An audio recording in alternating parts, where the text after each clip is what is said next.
Hey, everybody, welcome to the Atlanta Business Talk podcast. I'm your host, Scott Shetler. Today, my guest is Godfrey Lewis. Godfrey is the owner of the Avocado Vegan Cafe and Juice Bar. Godfrey, welcome to the show. It's great to have you here. I'm happy to be here, Scott. Godfrey, why don't we start out with an introduction? Tell us a little bit about yourself and maybe a little bit about your educational background and what you started doing professionally when you began your career. Well, as you may or may not know, I am originally from Jamaica, and I came here in my late teens to go to university. I started out in Florida, and my educational background is in software development, and that's what I've done for over 25 years. I mean, that's how I paid the bills for almost 25 years, and decided to make the switch back in 2014. And what was the motivation for the switch? So you're working in software, and where along the line did this passion for veganism, vegan food, and possibly becoming an entrepreneur come about? Well, that's a long story. Growing up in Jamaica in the 70s, um, that was the Rastafarian movement was burgeoning and it was spreading. And one of the things that the Rastafarians advocated was clean and healthy eating. And so that appealed to me and that resonated with me. And at the age of about 16, I became vegetarian. I did not become vegan until about 15 years ago. And that was because my wife got sick and it literally cured her by eating a strictly whole food plant-based diet. Uh, I did it along with her, and both of us have not looked back since. In terms of starting a business and doing this,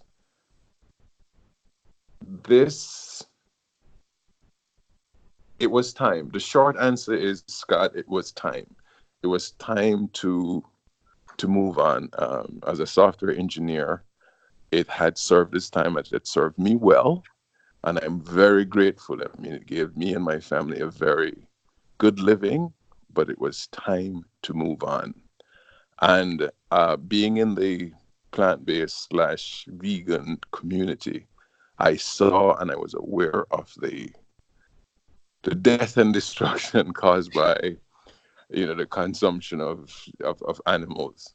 It was the destruction of our bodies, of the environment, of the animals. And I wanted to be an active part of the solution, not just my own personal, my own personal effort in terms of just, me doing this. I wanted to be more active in the community, and I was looking for something that I could do. And this is how it manifested itself. Now, did you always have interest in food preparation, like when you and your wife started eating a plant-based diet, or I guess you'd been vegetarian for a while before that, but when you guys went a little bit Right. more to the whole food plant-based side, did you have any background whatsoever in food preparation and putting together recipes and things like that? Or was that something you I figured out as you were going along? Well, I had no professional background. I've always been interested in experimenting with food, with creating my own stuff, in veganizing or making traditional recipes plant based. I've always had I've always enjoyed that sort of creativity. So I've always cooked. I wasn't starting from scratch, and I've always been entertained by new recipes, and that's always been in my background. So when you started with this whole food plant-based nutrition approach, were you thinking in the back of your mind, like, as you started preparing these, like what was the seed that eventually became your cafe? Like when did that start, kind of picking at you to say, hey, there's something there and this is what I want to do. I'm kind of, like you said, the corporate world served its purpose and I'm ready to pursue my passion. Tell us a little bit about that. I I must say I never really had an ambition of owning a restaurant. The restaurant was secondary. It was always my interest was always health and healing, and health, personally, and other people and animals and the environment. So that was my, if I'm going to use the word, passion, although sometimes it might seem like a cliche, it could come across Yeah. as a cliche to me. And I try to say strong interest, or, Yeah. but it's not the restaurant itself. If that makes sense, it's more Sure. what I It's do what you're with the providing this is through. Yeah. exactly. So that came about. That was always in the back of my mind. What can I do? What can I do? And that's what I'm saying. In about, I would say, 6 months before I opened the cafe, I came to the realization that it's time. And because I looked at the resources that I had and what I wanted to do and how can I do it, and so on. I didn't want to borrow any money. I just wanted, if whatever I did, if it failed, I would walk away broke, but I wouldn't be beholden to anybody, you know. And I thought of, again, providing the meal that I thought, the type of cuisine that I thought be good for us, but be good for you, me, and the planet. Yeah. And I live in the suburbs in Atlanta, and every time that we wanted to celebrate and go to a restaurant, we had to go in town or over to Yes. Decatur or something. There was nothing in the suburbs, or very little in the suburbs, rather. So I'm like, you know what? There has to be people like me out here. And that was my business model, to provide to the suburbs. I mean, we both know that we could make a lot of more money if we were in town, but I wanted to be in the suburbs to provide us um, somewhere to eat. And that's how Avocado came about. That's great. And I like what you said a minute ago, when you were talking about how you didn't want to kind of be trapped by somebody. You didn't want to, go borrow a bunch of money. You didn't want to, have that banknote hanging over your head, and you wanted to put all the success or the failure of your enterprise on your shoulders. And I think, I came into business myself not as a business major or something like that, but like you, I've just got a strong desire to help people with their health and their fitness and stuff through my fitness training business. And I didn't really know much about it, but the thing that I think I see a lot of people when they're getting into business, they think that the route to go is to take out a big loan and borrow all this money and stuff like that, rather than bootstrapping it and trying to find a way to do it where they're responsible for the overhead, they're responsible for the investment. And I think that's a really, really smart point, to not, kind of sell yourself to somebody and then you're stuck paying that off, while you're trying to get your business up and running. I thought that was a really interesting point, that you brought there. And something I see a lot of people who are getting into business, it's a big mistake that people make, and often is the downfall of a lot of businesses, because as you know, those first Absolutely. few years are very difficult when you're getting started up. Absolutely. And the thing is, Scott, I like to sleep well at night. You know what I mean? And you read all these, entrepreneurs starting out, turn to friends and family, and put the money together and everything. And I thought that if I was to borrow from friends and family, and I mean, they're all adults, they know what they're getting into in terms of investments, and investments fail. But I couldn't live with that. I couldn't live with, borrowing $50,000 for a friend and say, hey, sorry, the restaurant, the business went under. I just couldn't live with that. And I didn't want to be beholding. I didn't want anybody to have any. I just wanted to do it my way. Call it selfish. I just wanted to do these things my way. And besides my spouse, you know what I mean? Because that would be now our income. Besides my spouse, I just didn't, if it failed, it failed. I'd go back to what I was doing or find something else to do. But I was not gonna go and say, hey, I am really sorry, but that $20,000 that you invested, it's gone. Or, be holding to a bank and having the bank, harassing me but, I first of all, I knew I wouldn't get a bank loan because I've never worked in the restaurant business before. I had no experience Yeah. in terms of restaurant and so on. So And I that's a knew that tough was, industry. That's a tough it industry to crack is, into. I know a lot of people in that space, and out of all the businesses out there, the restaurant business is tough. it is brutal. It really is, you know. So let's Okay. talk a little bit about, since we're getting into the business side of things here, let's talk a little bit about your business experiences. Why don't you share, if you could, some good and bad business experiences, maybe some things that you had to, some pitfalls that you fell into along the way, and what you did to kind of get out of that, or some things that surprised you that worked really, really well. Just go ahead and share a few of your success stories and not so successful stories as you were beginning this venture. Well, like I said, I've never been in the restaurant business before, and so I did my academic research and I did my informal chatting to restaurant owners that I knew and so on. And one of the great advice that I wish I had followed is, it said, if you never worked in a restaurant, I forgot which book I read it in or which article. Go ahead, work in somebody's kitchen or somebody's restaurant for 6 months at least, you know. And I thought to myself, I am not doing that. I'm not going to, I am not gonna leave my job making this money, much money, to go work for $15 in somebody else's restaurant. Absolutely not. So I just blew that idea off. And when I started the restaurant, I immediately saw the prudence in it. I mean, I saw that that was an excellent idea. And because I didn't do that, or because of my lack of experience, it actually cost me more money along the way. So that was a shocker.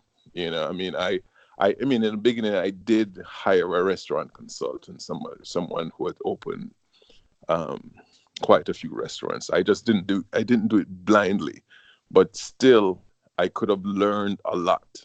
I mean, simple things like setting up a commercial kitchen, or how does it work? Just simply day to day, Yeah. point by point thing. I think I could have learned. I am happy to say that 6 years later, I'm still having fun and I'm still enjoying it for the most part. There are certain things that are really, really difficult for me to deal with. And I restaurant culture is, employee wise, is a thing of it's an old it's a whole different animal. Most, at least, first of all, it's not a career unless you're in one of those high end, making a Sure. good living. You're a chef or a high end wait server or something. But a restaurant like mine, um, employees, workers, they're just, it's all, college students, and you Sure. have a few full time and so on. So that's kind of difficult for me to deal with because sometimes the work ethic is not there. Sometimes restaurant culture, they're a little bit more transient, they're Yeah. nomadic. So you spend all this time training, and somebody moves on two weeks later or even 2 months later. It's Sure. kind of costly, and sometimes they don't go through the official process of sometimes you hear that minute that somebody's quitting, or hey, I'm on my way to California, so tomorrow is my last day, or I Surprise. can't go, Yeah. you know so things like that is quite shocking. But I did get some warning. I did get some warning from some of my friends that owns restaurant. And I remember talking to a friend of mine, and he said, "Hey, it's May now, and this is my fourth chef that I've that I've hired, and I am naturally optimistic. I'm like, that's not going to happen to me. That's not going to happen to me. And I'm like, yes, it did. Now I know, you just think that you're going to be the exception to the rule. Sure. And so that was an eye opener. And that's kind of difficult. And another thing that has been a bit of a surprise, well, not really, because everybody warned me again, is that I don't have the flexibility that I had when I was in corporate. I'm more Yes. tethered to the location, Yes. and it takes a lot of planning for me to get away for even a few days. Well, That can be, what's the old joke about opening up your business or becoming an entrepreneur is that you leave a job where you're working for somebody else for 40 hours a week, and now you're working for yourself for 80 hours a week. absolutely, that if you think you want to have your own time and your own man, and Yeah, that's just not gonna happen at all. I mean, it's you're literally especially something like that, where it's, I mean, there's something always happening, and you always have to be there. And I've gone through stints where I've had, dependable employees where I could get away for a few days and so on. But that again, changes so much. You might be fine for 3 or 4 months where you have more flexibility because everybody's on point, or most of your workers are on point. But then you go through another stretch where you almost have to be there every waking hour, making it's every decision and so on. I mean, it's it's a just lot part of of it. it's a lot of unpredictability. I mean, it's tough to plan long term, I guess, in that sort of situation because and I guess the hard part is too. And I mean, it's like you said with the food service industry, it's tough, and it's probably not just with restaurants and food service, but when you're in a business that you started. And it's a situation. I don't have this because I don't have employees. I'm kind of a one man Mhm. show. But for a business like yours where you have people that you are depending on to make your business successful, it's going to be tough. And this isn't a slight against the employees, but it's going to be tough Oh to find no, people that care about your business as much because it's your baby, and they're there to absolutely. help you with it. So that's got to be tough, especially when you've got a product or a service that is basically synonymous with you and your identity. When you get people working for it, that they're just not as kind of emotionally invested as you are, but that's also the nature of the business itself, right? That's the nature of the business. And customers are so, your relationship is so fragile. And I mean, one mistake, I mean, if you have a regular customer, and you're on point, 9 times out of 10, they'll understand. But somebody walk in and you're not on point, or which has happened, and you lose that customer, and you don't know what you've actually lost, because you don't know where that customer might have been, and you need that customer to sustain your business. And sometimes, if you're not into business, you don't understand that. You Yes. don't understand it. So you try to impart that to your employees. And sometimes it's just, if unless you're in the business, you just don't get it. I mean, it's a Yeah. very fragile business. And somebody comes in and they order one sandwich, and if they don't like it, they're not going to say, oh, I didn't like that sandwich. They're going to say, oh yeah, I've tried Avocado's food, I've tried their food, I don't like Yes. it. You know what I mean? Yes. That's Yes. it's not, oh, I didn't like the XYZ sandwich or the XYZ entree. It's going to be like, yeah, I'm not crazy about their food, I've tried it, Right. you Because know. they tried one thing and they had a bad experience, or it Exactly. was a taste or a flavor they didn't like or Right. something, and suddenly, yeah, that's a tough, And yeah, then that's that's a tough that's business. what characterizes the restaurant in their mind. Sure. Oh, the food is bland, or the food is too spicy, or it's too salty, and you're Or talking not about spicy one. enough for some people, right? Exactly. Exactly. Right. That's a little that's a little inside joke I'll share Inside with joke, people. right? Yeah, my wife and I are customers and friends of Godfrey's, and we visit the restaurant regularly. My wife has this ridiculous taste for insane levels of spice. So for the longest time, the challenge was for Godfrey to get his spicy kale sandwich or a spicy kale wrap up to a level where my wife would be Yes, almost offended at the spice level. So I'm happy to say I think we finally got there. exactly. And we actually named that level of spicy off of your wife. So when Very somebody proud of says that. when Yeah. exactly when somebody comes in and the staff says, I mean the servers actually write it on the ticket. It's Lisa no Spicy. said Lisa Spicy. That's awesome.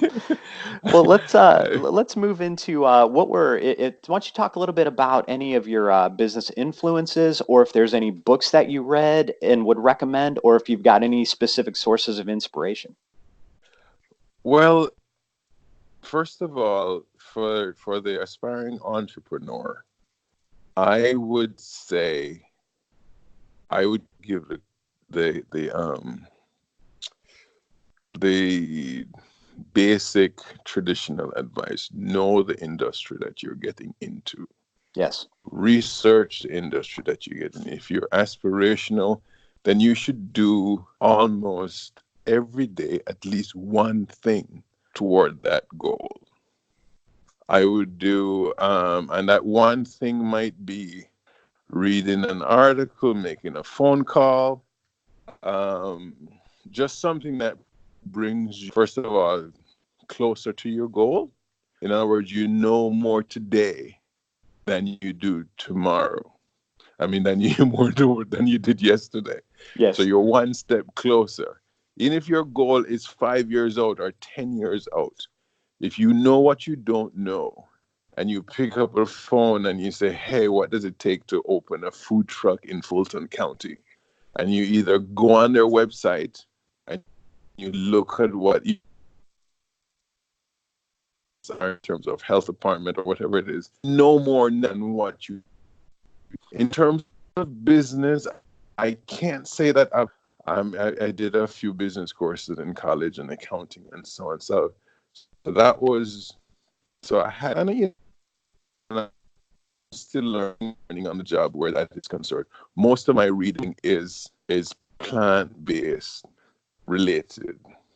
So you're talking about knowing why I do what I do. And I do courses too. I take, I've just completed a Food for Life course with the Physicians Committee for Responsible Medicine. Oh, nice. So, so that's where my energy in terms of reading is science behind plant-based eating and plant-based living, becoming an expert where that is concerned. In terms of business, promotion, marketing, I really go reading articles, um, talking to other people. That's another thing I would advise aspirational entrepreneurs. Talk to people in the industry. Talk to people who have done what Yes. you have done, or what Yeah, you would like to do rather. instead of trying to reinvent the wheel, I mean, Right. there's already paths to success out there. People have done it already. So that yeah, and I've found myself that when you talk to people, they're usually more than happy to share their experiences and to help you out and to, if they've got any advice or things that they can help with. I think that's a really excellent point. Absolutely. Absolutely. You have to talk to people who have done it. I mean, and not necessarily if you're looking to open a gym, you have to talk to somebody who, or you should only talk to somebody who's opened a gym. You should talk to somebody who started their own business. It might Yes. not be related to your business. No. It's because sometimes one little nugget of information can be a game changer. You know what I mean? Absolutely. I have employees over the years who have worked in my restaurant, and a lot of them have like entrepreneurial aspirations, and I would ask them, so what have you done, or where, how are you working towards that? And I said, listen, at this point, you're daydreaming because Yes. you're not taking concrete steps to make it happen. It's not just going to happen at a whim. If you know you want to do this, right? Now, even though in my mind, they're thinking they're waiting until they have the money, right? And I Yes. say, Okay, how much money do you need? Well, I don't know. So how do you know that you don't get it? You don't have it, Yes. first of all. And how do you know that you will have it in 5 years? Now is the time to, you have the aspiration. Now is the time to start investigating. Like I said, reading an article a day, making a phone call, talking to someone. So each time, because I tell them, people who I talk to say, who knows? You think you can do this in 5 years? Maybe you can do it in two. You think you can Yes. do it 5 years? Maybe it takes 10. Well, how So often have you seen in your personal experience that you might have an idea of where, like you're going from point A to point B, but the minute you start talking to different people and the minute you start asking questions, different doors open up and then suddenly that route changes and sometimes things exactly. becomes expedited. You might make a connection that brings some sort of value that you weren't even considering at that point in time. But had you not reached out and talked to that person or sent that email or made that phone call, that would never have presented itself. Exactly, Scott. Exactly. That is my point. And it doesn't even matter. It doesn't even matter if it's business. I tell people Yes. that if you want to do something, let people know that you want to do it. You're looking for a job, in conversation, say, hey, I'm looking for a job, like, because you don't know who is gonna say, oh, you're looking for, oh, my neighbor does this, or my sister's cousin has a company that, oh, I should let you talk to XYZ, or you just never know. So it's the same thing. If you're thinking about opening a business, the people who care about you and want to see you succeed, mention it. Talk to people, because you don't know what connections you might create, or what somebody might, this is the person that says, hey, you know you want to do an intern, because my friend has a recording company, and if you want to be an engineer, I know he takes in students, or what I mean, like, things like that. But had you not mentioned that is your Yes. ambition, you just don't know. So I say, hey, let the people who care about you know. I mean, I Yes. say that to people who are, even trying to transition to plant-based eating and all that. Let people around you know that they don't try to sabotage you, that they don't invite you to restaurants where, your downfall, your weakness might be in, if you're not firm in your conviction right now. You want to lose weight? Tell people, tell your wife, tell your coworkers, please don't offer me that donut. I'm trying to do this. I'm trying to better, Yeah, do this for absolutely. myself. So yeah, I mean, Absolutely. talking to people, let them know what your goal is, because you don't know who might be an angel along the way Well, to I've seen actually so make it much. happen to you.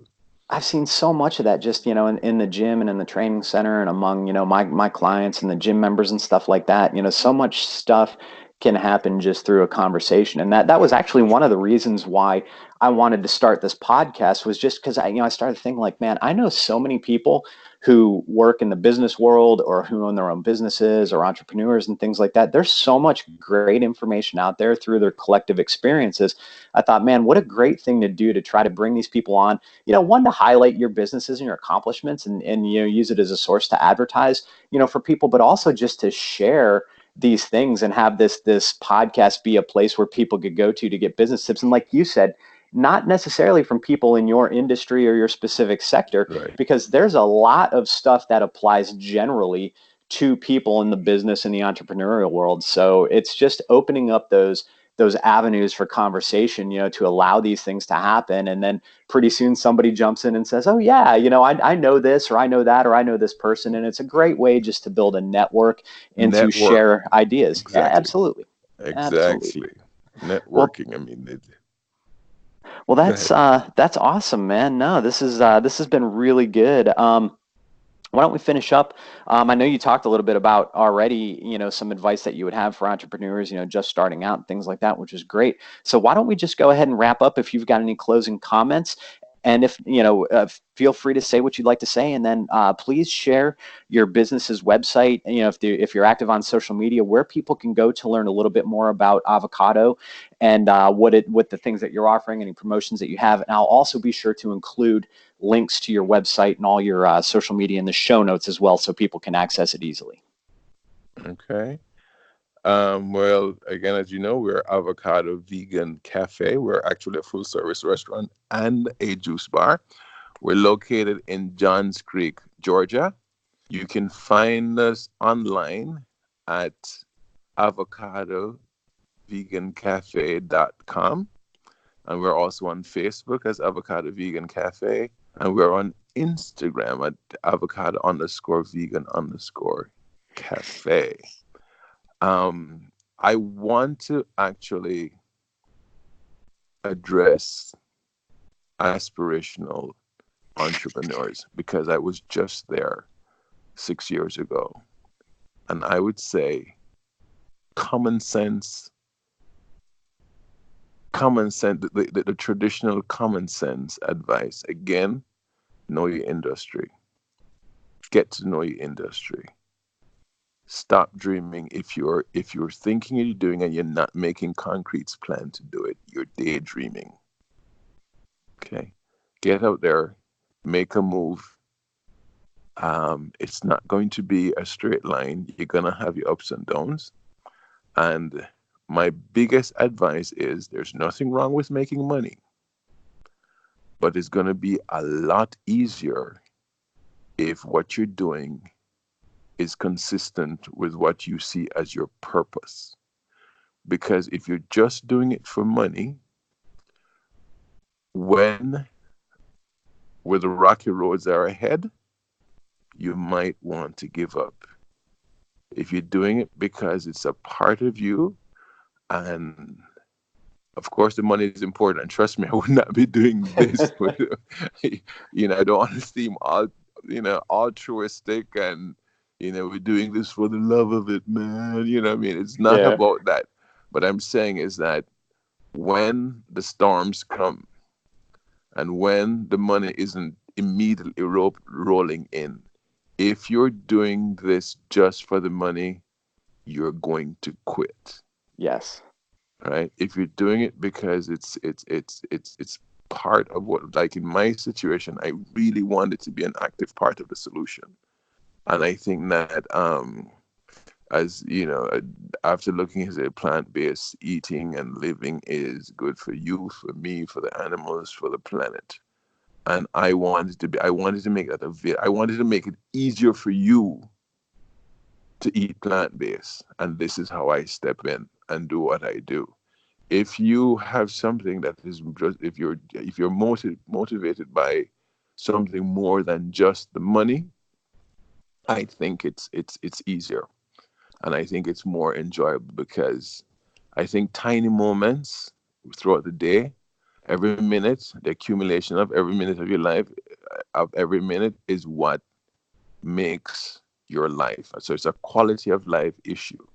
So if you can think of doing something 8, 10, 12 hours a day, if it's not something that you really enjoy, it's going to be work. it's going to it's going to be tedious. So think about your life, think about the quality of life that you're doing, and make sure that you're doing it for the right reason. All right. And I am guilty of romanticizing, sometimes, yeah, I'll have this really trendy cafe, and and it's I have a lot of students who come interview and they think it's, oh yeah, it would be really cool to work in a cafe, like in a vegan cafe, and I can tell my friends I work in that vegan cafe, and I'm like, yeah, but don't forget the work. I mean, the work part of this is a lot of work. So so that's what I would say. I said, if you can do it for more than just the money, I think that would be a big, you would be ahead of the game. I love it. With That's that. great advice. And Yeah. and yeah, I mean, you often hear about, follow find your passion and the money will follow. I think that's very Mm, true to a certain point, but you have to do the homework. You got to make sure that you're getting into a viable business and that you're providing a service or a product that people want. But like you said, when you have the love for what you're doing and you're personally invested more so than just the financial side, you're going to weather those storms when times get tough. And I don't care what business you're in, what sector you're in, times do get tough. And it happens probably more often than somebody would think. Certainly. You are 100% correct. Well, Godfrey, man, thanks so much for doing this. This was a lot of fun.